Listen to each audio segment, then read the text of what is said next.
A finales del siglo XX, cuando el cine de ciencia ficción parecía atrapado entre el realismo tecnológico y la frialdad digital, apareció una película que no pedía permiso para existir.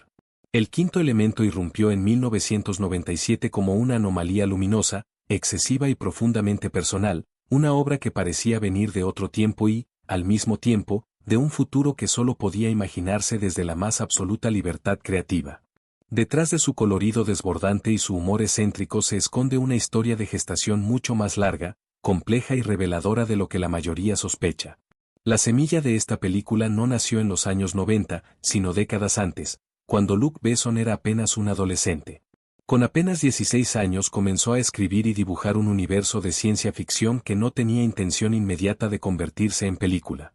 Era un ejercicio de imaginación pura, una forma de escapar de la realidad cotidiana y construir un mundo propio. Aquellos cuadernos juveniles contenían ya los pilares esenciales de la historia, una amenaza cósmica, un héroe involuntario, una figura femenina casi mística y un futuro donde lo sagrado y lo absurdo convivían sin conflicto. Ese origen adolescente explica por qué el quinto elemento conserva una energía casi infantil, no en el sentido de ingenuidad, sino de imaginación sin filtros ni autocensura. Durante años, Besson guardó esa historia, consciente de que el cine que soñaba aún no podía realizarse. La tecnología no estaba preparada, los presupuestos europeos eran insuficientes y, sobre todo, él mismo necesitaba madurar como narrador. Solo después de haber dirigido Nikita, León y El Gran Azul sintió que tenía la experiencia necesaria para volver a aquel viejo sueño y enfrentarlo con rigor. El resultado fue una película que, aunque se percibe ligera y juguetona, está construida sobre décadas de reflexión creativa. Uno de los elementos más sorprendentes es la profunda influencia del cómic europeo, especialmente de autores como Jean-Claude Mézières y Moebius. El diseño visual de la película no intenta ocultar esa herencia, al contrario, la exhibe con orgullo. Los taxis voladores, las ciudades verticales, los uniformes exagerados y la arquitectura imposible remiten directamente a las viñetas de Valérian o a los paisajes oníricos del cómic francés de los años 70. No es una coincidencia ni un homenaje superficial. Mézières participó activamente en el diseño de la película, hasta el punto de que algunas ideas que él había dibujado décadas antes para cómics terminaron materializándose por primera vez en acción real. Esa conexión explica por qué el quinto elemento se siente tan distinta al cine de ciencia ficción estadounidense de su época. Mientras Hollywood buscaba verosimilitud técnica y tonos sombríos, Besson apostó por el artificio consciente. Nada pretende ser realista. Todo está estilizado, exagerado, teatral. Esa decisión, lejos de ser un capricho, responde a una filosofía clara. La ciencia ficción no tiene por qué parecerse al futuro posible, puede ser también un cuento, una fábula moderna con reglas propias. El casting de Bruce Willis es otro punto que encierra más capas de las que aparenta. En 1997, Willis era una estrella consolidada, asociada al cine de acción duro y pragmático. Convertirlo en Corbin Dallas, un taxista cansado, irónico y emocionalmente desconectado, fue una forma deliberada de subvertir su imagen. Corbin no es un héroe épico ni un salvador consciente. Es un hombre arrastrado por los acontecimientos, alguien que sobrevive más por cansancio que por valentía.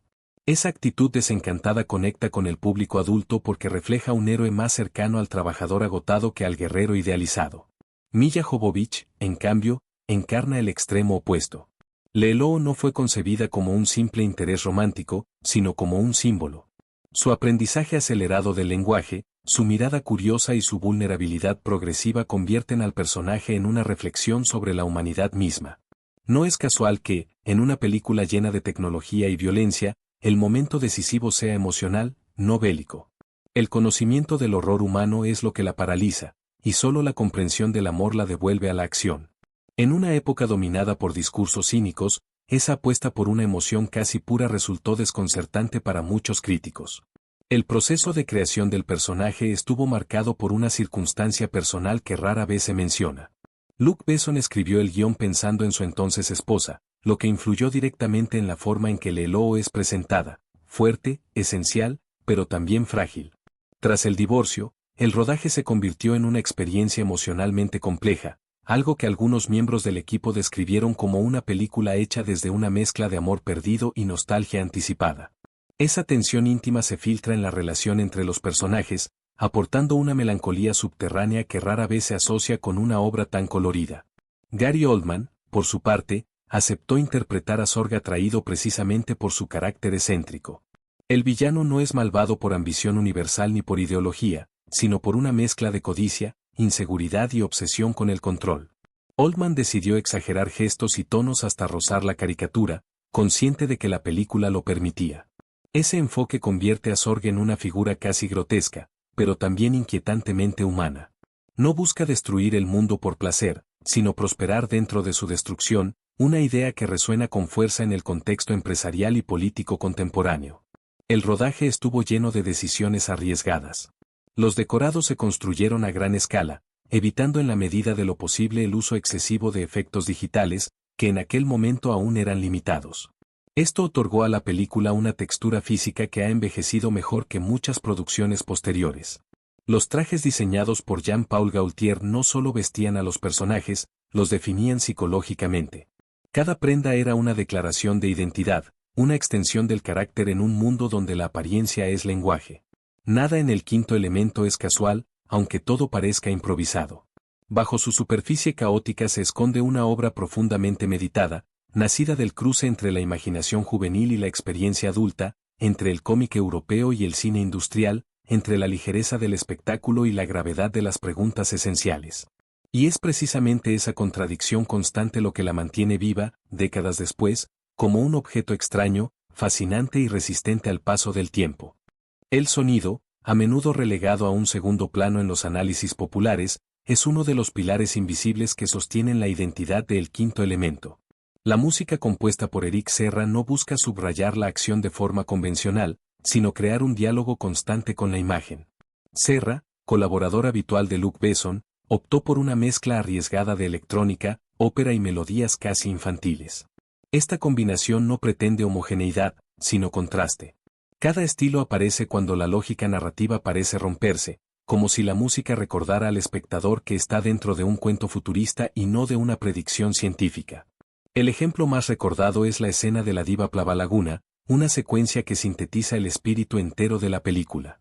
La pieza vocal fue grabada por una soprano real, pero luego alterada digitalmente para alcanzar notas imposibles para una voz humana. Este detalle no es una simple curiosidad técnica, sino una declaración estética. La diva no pertenece a la realidad, ni siquiera a la biología terrestre. Es una criatura diseñada para encarnar la perfección artificial, y su canto imposible refuerza esa idea. Al mismo tiempo, la escena intercala violencia y belleza, música sublime y combate brutal, subrayando una de las obsesiones de Besson, la convivencia constante entre lo elevado y lo vulgar, entre lo sagrado y lo grotesco. La secuencia fue filmada con una precisión casi obsesiva. Cada movimiento, cada corte de montaje, estaba sincronizado con la música mucho antes de que los actores entraran en escena. Este método, poco habitual en producciones de gran presupuesto, revela hasta qué punto la película fue concebida como una partitura visual. No es casual que muchos espectadores recuerden escenas enteras sin poder explicar exactamente por qué les impactaron. El ritmo interno de la obra actúa a un nivel casi inconsciente. Otro aspecto poco comentado es la dimensión espiritual que atraviesa la película. Aunque envuelta en humor y espectáculo, la historia está estructurada como un relato casi religioso. Los cuatro elementos, el quinto como esencia vital, el templo, los sacerdotes, los rituales y la amenaza primordial remiten a mitologías antiguas más que a la ciencia ficción moderna. Besson nunca ocultó su interés por los símbolos arquetípicos, y aquí los utiliza sin ironía. El mal no es un imperio ni una raza alienígena, sino una fuerza abstracta, sin rostro ni discurso. Esa elección resulta inquietante porque priva al espectador de un enemigo tangible. El mal existe porque siempre ha existido, y no puede negociarse con él. Este enfoque desconcertó a parte del público en su estreno, acostumbrado a villanos más definidos y conflictos más políticos. Sin embargo, con el paso del tiempo, esa abstracción ha ganado fuerza. La idea de una amenaza que no se explica, que no razona y que no se justifica, conecta con miedos más profundos y universales. En ese sentido, el quinto elemento se alinea más con la ciencia ficción metafísica de los años 60 que con el cine de acción de los 90. La recepción crítica inicial fue tan extrema como la propia película. Algunos la consideraron una obra maestra visual, otros un ejercicio de exceso sin control. Lo interesante es que ambas lecturas son correctas. La película no busca equilibrio, busca identidad. Su tono cambiante, capaz de pasar del melodrama al absurdo en cuestión de segundos, responde a una concepción del cine como espectáculo total, donde la coherencia emocional importa más que la lógica narrativa estricta. Jean-Paul Gaultier, responsable del vestuario, entendió perfectamente esta filosofía. Sus diseños no intentan anticipar la moda del futuro, sino exagerarla del presente hasta convertirla en símbolo. Los tirantes de Lelou, los trajes ridículamente ajustados, los uniformes provocadores y los peinados imposibles funcionan como una sátira elegante de la obsesión contemporánea con la imagen. En ese mundo, la ropa no protege ni adorna, expone. Los cuerpos están constantemente en exhibición, reflejando una sociedad donde la intimidad ha sido reemplazada por el espectáculo permanente. El rodaje, pese a su apariencia caótica, estuvo marcado por una disciplina férrea. Besson tenía una visión extremadamente clara de cada plano, lo que le permitió mantener el control sobre una producción compleja y costosa. Esta seguridad contrastaba con el ambiente de improvisación que transmiten muchas escenas, especialmente aquellas protagonizadas por Chris Tucker. El personaje de Ruby Rhod fue uno de los más polémicos, acusado de exagerado e incluso irritante. Sin embargo, su función dentro del relato es esencial. Ruby encarna el ruido constante del mundo mediático, la hiperactividad vacía, la incapacidad de escuchar. Frente al silencio amenazante del mal absoluto, Ruby es el exceso de palabras sin contenido. Chris Tucker llevó el personaje al límite, consciente de que debía resultar incómodo. Esa incomodidad no es un error, es un espejo. Ruby representa una forma de supervivencia basada en la distracción, en la risa nerviosa, en la negación. Su presencia recuerda que, incluso ante el fin del mundo, el entretenimiento sigue adelante. Esta crítica al espectáculo como anestesia colectiva resulta especialmente pertinente vista desde la perspectiva actual. La ciudad futurista que sirve de escenario no es solo un decorado, es un comentario social. Las capas superpuestas de tráfico, los edificios que se elevan hasta ocultar el cielo, la sensación constante de agobio visual transmiten una visión del futuro como acumulación sin límite. No hay espacio vacío, no hay silencio, no hay horizonte. Todo está lleno, saturado, comprimido. Esta estética anticipa preocupaciones urbanas que hoy resultan familiares: la superpoblación, la pérdida de contacto con la naturaleza, la verticalización extrema de la vida cotidiana. Curiosamente, pese a ese entorno opresivo, la película nunca cae en el pesimismo absoluto. Siempre hay humor, siempre hay color, siempre hay un gesto humano que rompe la rigidez del sistema. Corbin Dallas no salva el mundo por deber, sino porque, en el fondo, está cansado de vivir sin sentido. Ese cansancio, más que el heroísmo, es el motor de la acción. La película sugiere que el deseo de proteger algo bello surge precisamente cuando el mundo se vuelve insoportable. Así, entre explosiones, ópera alienígena y trajes imposibles, el quinto elemento construye un discurso sorprendentemente coherente sobre la condición humana. No ofrece respuestas definitivas, pero sí una intuición poderosa. En un universo dominado por el ruido, la tecnología y la amenaza constante, lo verdaderamente revolucionario sigue siendo la capacidad de sentir, de elegir y de creer que algo, por pequeño que sea, merece ser salvado. Con el paso de los años, el quinto elemento ha revelado capas de significado que en su estreno quedaron ocultas bajo el impacto visual. Una de las más reveladoras es su relación con la tradición del cine europeo frente al modelo industrial estadounidense. Aunque rodada en inglés y protagonizada por estrellas de Hollywood, la película responde a una sensibilidad profundamente francesa. No solo por su humor, sino por su manera de entender el caos como forma de belleza. Donde el cine norteamericano tiende a ordenar, explicar y justificar, Besson acepta la contradicción y la deja respirar. Esa diferencia se percibe con claridad en la forma en que la narrativa se permite digresiones.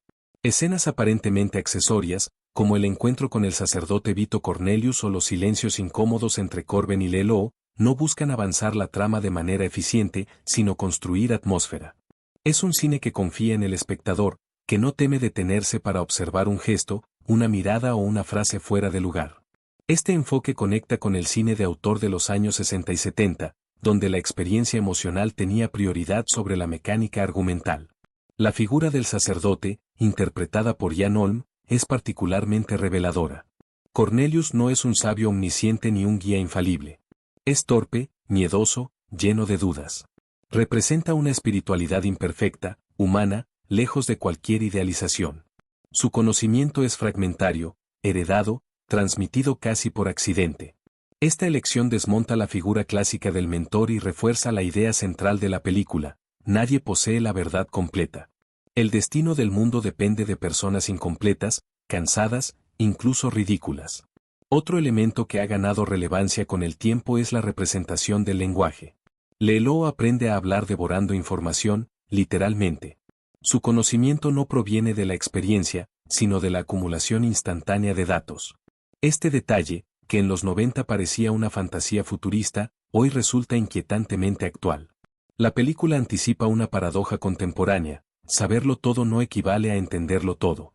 Cuando Leloo accede a la historia de la humanidad, no se ilumina, se rompe. El peso de la violencia, la guerra y la destrucción la paraliza.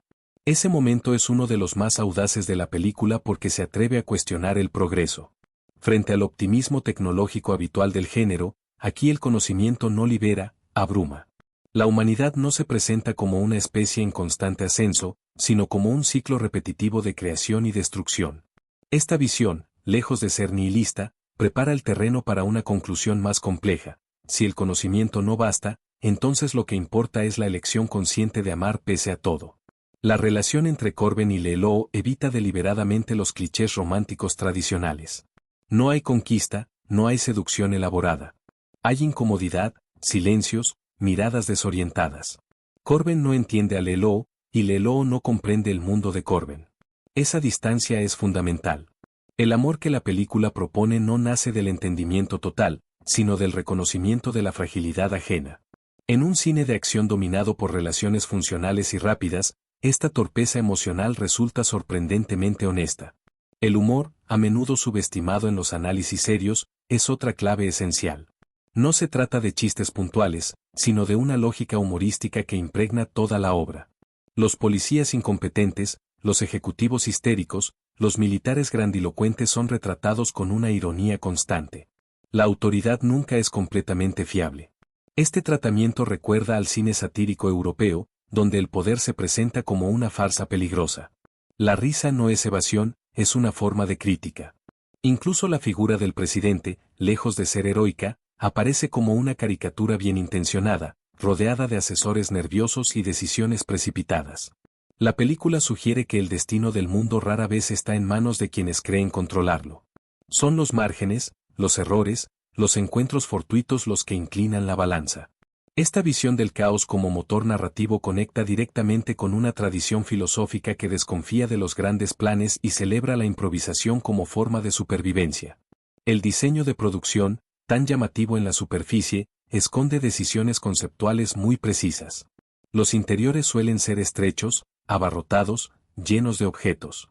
Los exteriores, aunque vastos, están saturados de tráfico y ruido. No hay espacios abiertos verdaderamente tranquilos. Este mundo no ofrece refugio. La única pausa real aparece en los momentos de intimidad emocional, no en el entorno físico. Es una forma sutil de decir que el descanso ya no es un lugar, sino un estado interior. A nivel técnico, la película supuso un punto de inflexión para el cine europeo de gran presupuesto. Demostró que era posible competir visualmente con Hollywood sin renunciar a una identidad propia. Su éxito internacional abrió la puerta a coproducciones ambiciosas que, hasta entonces, parecían inviables fuera del sistema estadounidense. Sin embargo, pocos intentos posteriores lograron replicar su equilibrio entre personalidad autoral y espectáculo masivo. Con el paso del tiempo, el quinto elemento ha sido objeto de reinterpretaciones constantes. Para algunos, es una comedia extravagante, para otros, una fábula filosófica disfrazada de cine de acción. Esta ambigüedad no es un defecto, sino una de sus mayores virtudes. La película se resiste a ser clasificada porque nació precisamente de la mezcla, del cruce de tonos, géneros y sensibilidades.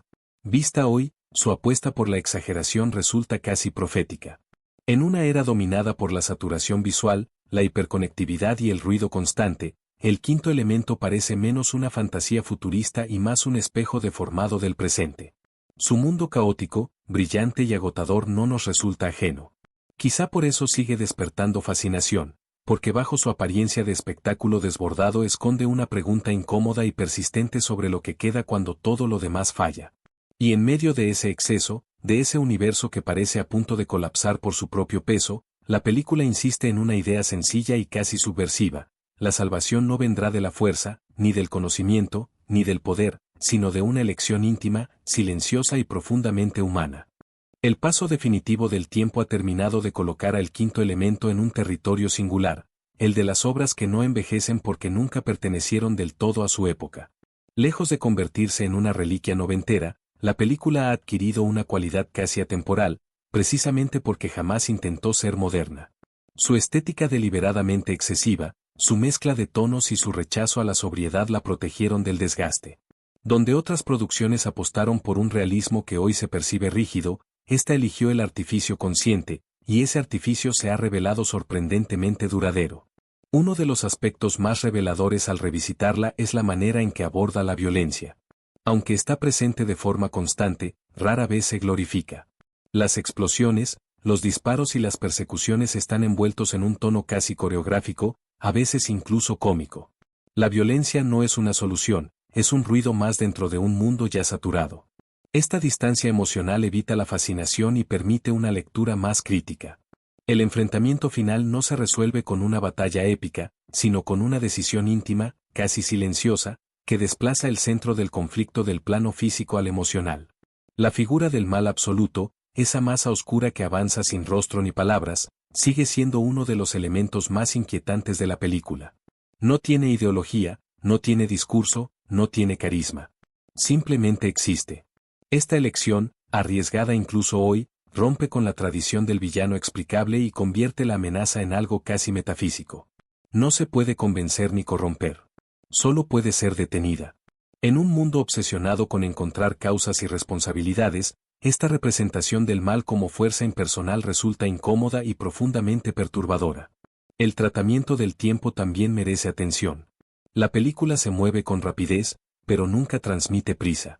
Los acontecimientos se encadenan con fluidez, permitiendo que los personajes respiren incluso en medio del caos.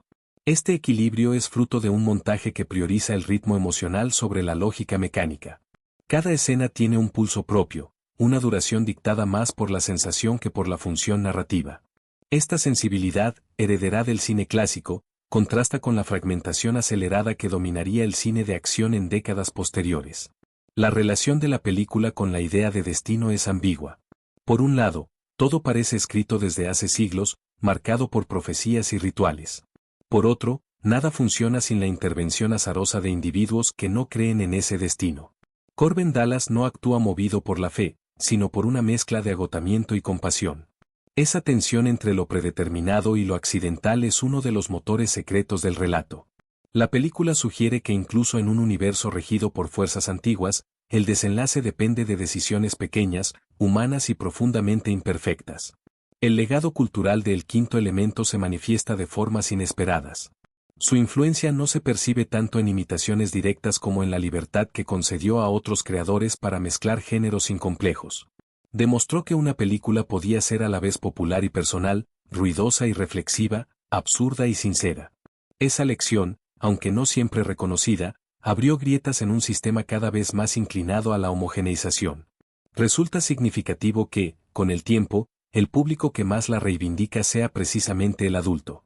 Aquellos que en su estreno pudieron verla como una extravagancia sin peso descubren hoy una obra que dialoga con sus propias contradicciones. El cansancio de Corbin, la fragilidad del Eloy ante el horror del mundo, la farsa del poder y el ruido constante de los medios resuenan con una intensidad nueva. La película no ha cambiado la mirada de quien la observa. Incluso sus defectos aparentes han adquirido un valor particular. Los excesos, las interpretaciones desbordadas, los cambios de tono bruscos ya no se perciben como errores, sino como parte de una identidad irrepetible. En un panorama audiovisual cada vez más calculado, esas imperfecciones resultan refrescantes. Hay en la película una sensación de riesgo real, de decisiones tomadas sin red de seguridad, que se ha vuelto rara en el cine contemporáneo.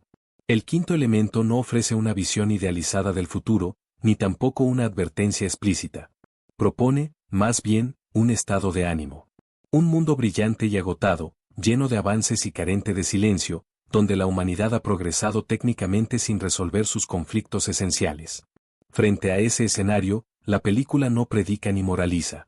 Se limita a sugerir que, incluso allí, incluso así, sigue existiendo la posibilidad de elegir algo distinto. La última gran paradoja de la película es que su mensaje más profundo se expresa a través de una forma aparentemente ligera. Bajo la comedia, el color y el espectáculo se esconde una reflexión seria sobre el sentido, el amor y la responsabilidad individual.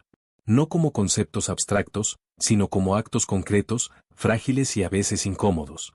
Esa combinación, tan difícil de lograr, es la que ha permitido que la obra sobreviva al paso del tiempo sin perder su capacidad de provocar asombro.